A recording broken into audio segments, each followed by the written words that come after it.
What is up, ladies and gentlemen? My name is Scott from Fudge Muppet and welcome back to the channel. So this E3 has been big. Lots of info and teasers coming out of the wet works, and Fallout 76 was shown off quite a bit, but this has left us with a lot of questions. The whole idea of it being online with no NPCs has left us slightly worried. We were wondering how this would affect leveling and builds. I mean, many of you guys came to this channel by discovering our Skyrim or Fallout builds. It is what we've been known for in the past, and it's what we love making, but the E3 presentation didn't seem to give us much info about leveling up and how stats and perks would work.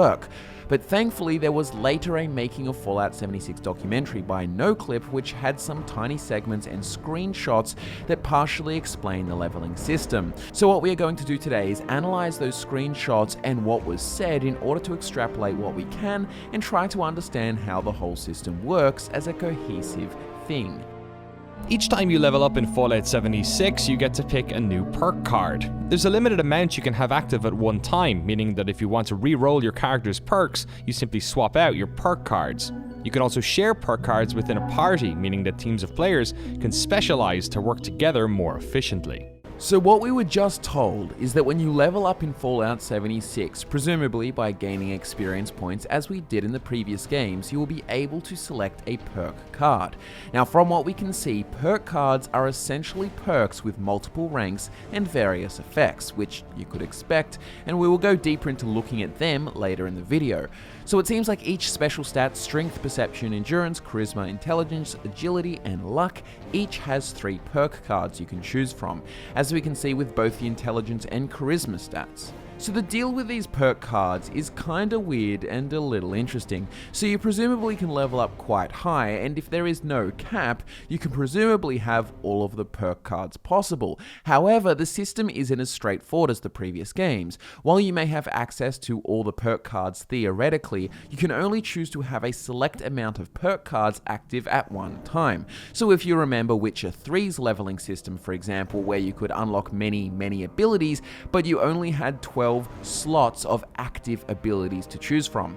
I imagine it will be similar to that. Now we didn't get an exact number, whether you can have 6, 8, 12 or whatever number of cards active at a time, we don't know yet, but I would assume that it's not a huge amount in the interest of preserving a balance to the game, so one person can't be a god character essentially. Now for multiplayer and co-op, this is a cool premise. It means characters will have to specialize into certain fields, being builder types, stealthy types, melee types, etc. and so on, but by limiting the amount of active perk cards, you limit the specialties of a character, which allows people to fill certain roles, which I do like the sound of. For example, here at Fudge Muppet we love builds and love making specialized characters with certain roles, advantages and disadvantages. Of course you can go on ahead and make an OP god character in Fallout 4, but it just isn't as fun to us. In Fallout 4, allowing the player to become OP isn't really a problem because you are in a single player world. However, when it comes to a multiplayer environment like Fallout 76, then balance and specialization will be necessary. So I'm glad they have taken steps to account for this. And for those characters who have played ages in Fallout 76 and got all the perk cards, they will be rewarded by being able to change their build by swapping their active perk cards between their many options. Now before we dive deeper into the perk cards, I would like to talk about the special stats. Now it would seem that they have returned, and it looks like they will be able to invest points into the special stats like we could in Fallout 4. Here it says to spend a point to level up the stat, so I would assume that this is the case, but with the fact that the game has no NPCs and every player is real, and there's basically no dialogue, I imagine there will be a lot of changes to the special stats and their functions. For example, what purpose does charisma serve without dialogue? Well, as we can see in the video here, we get a glimpse of some of the descriptions. Charisma is your ability to lead and help others. It allows you to share higher level perk cards, receive better rewards from group missions, and better prices when you barter. So it's interesting that there will still be bartering, perhaps with robot vendors, or maybe it's just the bartering interactions between players. I'm unsure. It seems like charisma is the kind of stat you'll want someone to invest in when playing as a group, especially considering some of the perk cards which we will look at later.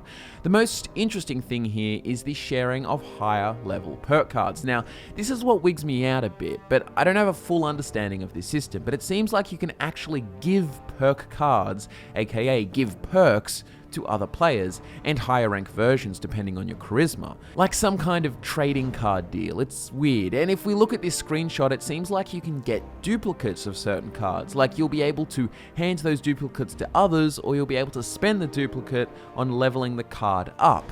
It's an interesting system and not one that is very familiar in the Fallout series, so we will have to listen out for more information on these and see where it all goes. On with the other special stats, we see Perception, which affects your awareness of nearby enemies, presumably on the compass as little red markers, and also your ability to detect stealthy movement and your weapon accuracy in VATS. So this one seems like you would expect with the Perception stat, and with the last description we get to see is that of the Intelligence stat, which says it will affect your ability to hack, affect the condition of items that you craft, and the amount of resources you will receive from scrapping, a description which also seems to fit the bill for what you would expect from Intelligence. This stat seems like it would be invested in extensively by those who are going to be right into the crafting, and that may not just be crafting of weapons and armor, but also food, chems, and other bits and bobs.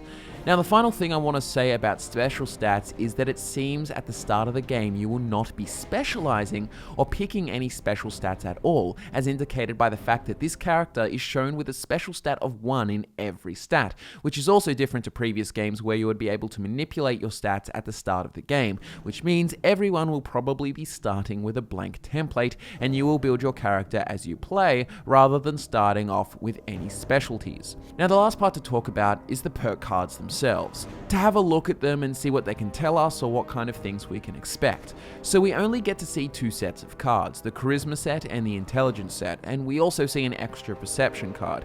Now, I do wonder if there will be more cards than just these, like perhaps it really is a collect them all kind of thing where you do certain missions or special activities where you can find new cards, aka perks, throughout your game. But it could also be the case that these are just 3 per stat. Anyways, with Charisma we have 3 perks: Inspirational, Lone Wanderer, and Vampire. First of which is Inspirational, where when you are with a team, you and your teammates receive 5% more experience, which incentivizes team play and rewards for grouping up. This also appears to just be the first rank, so there will probably be other effects for the other ranks later on. Lone Wanderer provides an option for those who do not want to play with others and would rather go it solo, and it provides a nice buff in the form of taking 10% less damage and having 10% more AP regen, which I am glad they added, so those who want to play by themselves may have a chance against larger groups or other teams.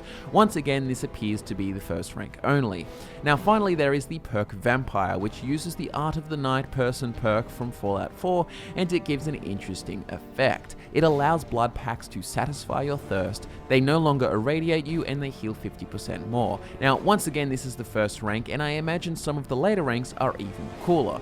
Now, I'm not sure if you can harvest blood packs, maybe create them from corpses, but this is a pretty cool feature, allowing you to roleplay a vampire cannibal type character maybe. Perhaps the cannibal perk is really cool too if it exists, and has some good synergy with the vampire perk. Maybe later ranks can give you certain benefits at night. Perhaps you'll be playing and find the Fudge Muppet gang of cannibal vampires who will wait till night to come out.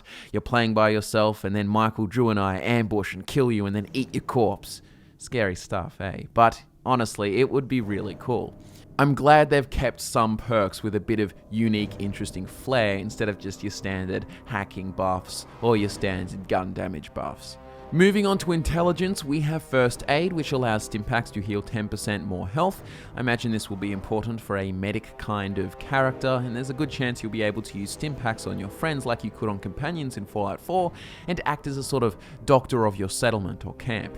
There is also Hacker, which is an interesting one because it says gain +1 to the hacking skill, which at first would imply the return of skills like Fallout 3 and New Vegas had, but then again it could just act as a buff to the hacking benefit from your Intelligence stat, and might not be a separate skill where you invest skill points, but we can't really tell yet. We do have a chance to see the second rank of the hacking perk card, which reduces terminal lockout time. Finally, there is the perk called Makeshift Warrior, which makes melee weapons 30% less likely to break as well as cheaper to repair. The last perk card we get a look at is actually the Concentrated Fire perk from the Perception stat, which, like in previous games, increases VAT's accuracy and damage with repeated shots on the same body part, and there are multiple ranks, simply increasing the magnitude of those buffs, and that is all we get to snag a glimpse of.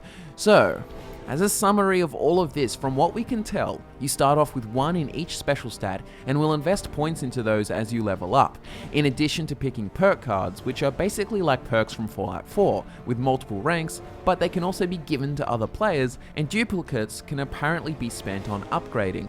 Overall, this is something we need a lot more clarification on, which hopefully comes from Bethesda soon, before the game comes out, maybe with some informational videos like they did with Fallout 4's special stats. Anyways, I am keen to hear what you guys think about all this. To be honest, I'm not 100% sold on this new system, but I am keen to hear more and will keep an open mind. Remember to subscribe for more Fallout 76 information, news, and content, all coming in the lead up to the release of the game and beyond. Thanks so much for watching, guys. My name is Scott from Fudge Muppet, and I'll be back to nerd out with you again next time.